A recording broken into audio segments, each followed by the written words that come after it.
Hello friends, শিনুদি অ্যাকোয়ারিস চ্যানেলে আপনাদের স্বাগত জানাই।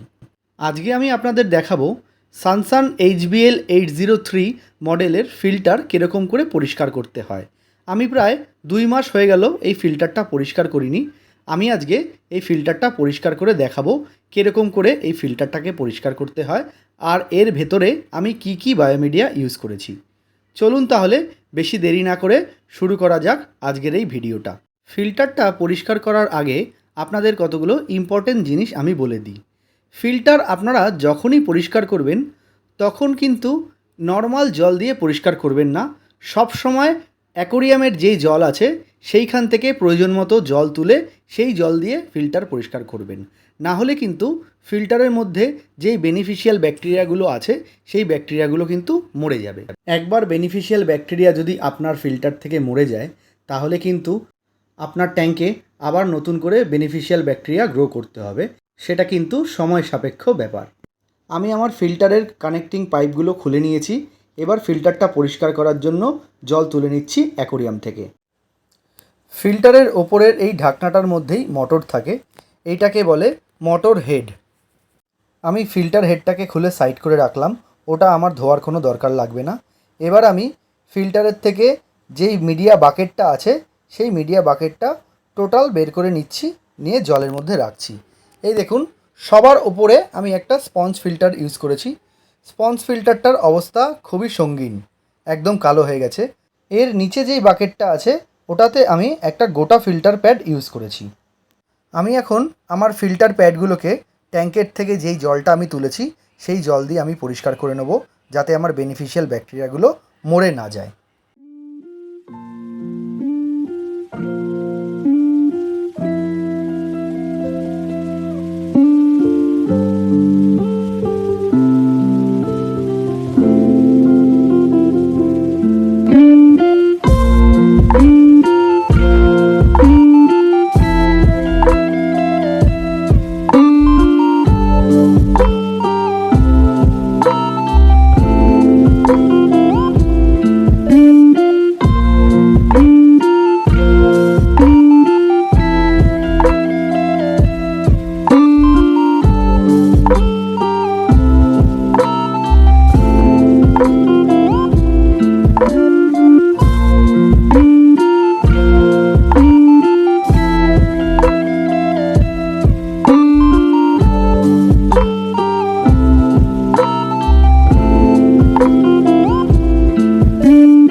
আপনারা দেখতে পাচ্ছেন 2 মাস আমি ফিল্টার প্যাডগুলোকে পরিষ্কার করিনি বলে কতটা অ্যাকোরিয়ামের ময়লা এর মধ্যে জমেছিল।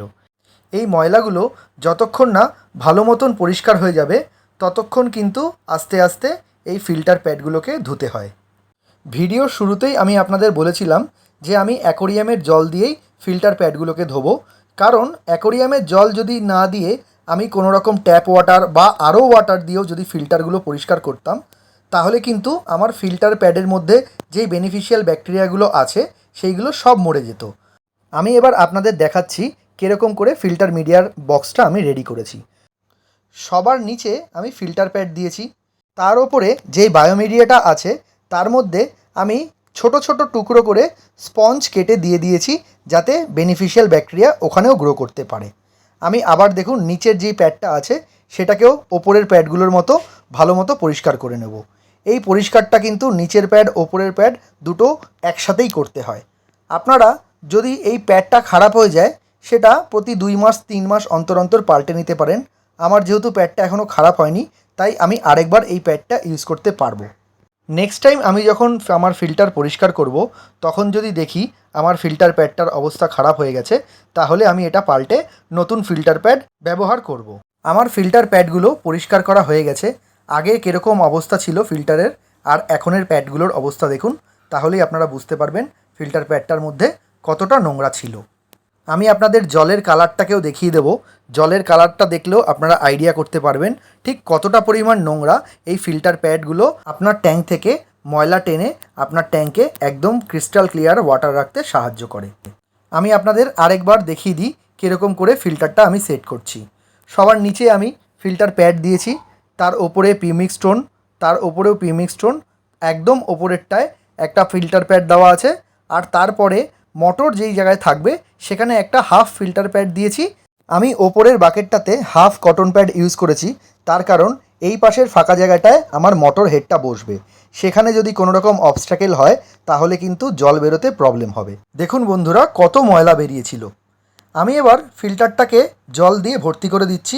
আমি এই জলটাও যেটা ঢালছি সেটাও কিন্তু আমার ট্যাঙ্কের ওয়াটারটাই আমি ঢাললাম। এবারে আমি পাওয়ার হেডটা একদম জায়গা মতো বসিয়ে দিয়ে এটাকে আটকে দিলাম। আটকে দেওয়ার পরে আমি দেখে নেব যে কোনো জায়গা থেকে কিছু লিকেজ হচ্ছে কি না। আমি যখন এই ফিল্টারটা প্রথম কিনেছিলাম তখন আমার একটু লিকেজের সমস্যা হয়েছিল, সেটার আমি ভিডিও করা নেই বলে আপনাদের দেখাতে পারিনি কীরকম করে আমি লিকেজটা ঠিক করেছিলাম। পরবর্তীকালে যদি আবার এই আমার ফিল্টারটা লিকেজ হয়ে যায় তাহলে আমি তখন দেখাবো ফিল্টার লিকেজ হয়ে গেলে কীরকম করে ঠিক করতে হয়। আমি ফিল্টারটা এবার চালু করার জন্য রেডি হচ্ছি। সবার আগে কানেক্টিং পাইপগুলোকে আমি লাগিয়ে দিচ্ছি একটা একটা করে। অনেক সময় দেখা যায় আপনি কানেক্টিং পাইপ লাগানোর পরে ফিল্টার থেকে জল আসছে না, তখন সেটাকে নিয়ে একদম চিন্তা করবেন না। কি করলে আবার ভালো মতন জল বেরোবে সেটা আমি আপনাকে দেখিয়ে দিচ্ছি। তার আগে আমি আউটলেট পাইপটাকে একবার ভালো করে পরিষ্কার করে নেব। আমি একটা ব্রাশ দিয়ে আউটলেট পাইপটাকে ভালো মতন পরিষ্কার করে নিচ্ছি।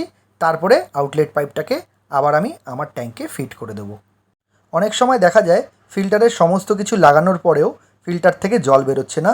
এই প্রবলেমটা হলে আপনারা একদম ভয় পাবেন না। আমি আপনাদের দেখিয়ে দিচ্ছি কি করতে হয়। এই দেখুন আমার ফিল্টারটা রেডি হয়ে গেছে। আমি চালু করলাম কিন্তু আমার ফিল্টারটা থেকে জল বেরোচ্ছে না।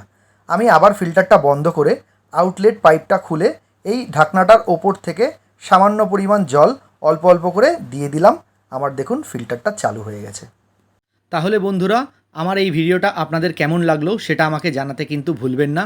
আমার ভিডিওগুলো যদি আপনাদের পছন্দ হয় তাহলে সাবস্ক্রাইব করে দেবেন আমার চ্যানেলটা। আজকের মতো ভিডিওটা আমি এখানেই শেষ করলাম। আপনারা সবাই ভালো থাকুন, সুস্থ থাকুন। ধন্যবাদ।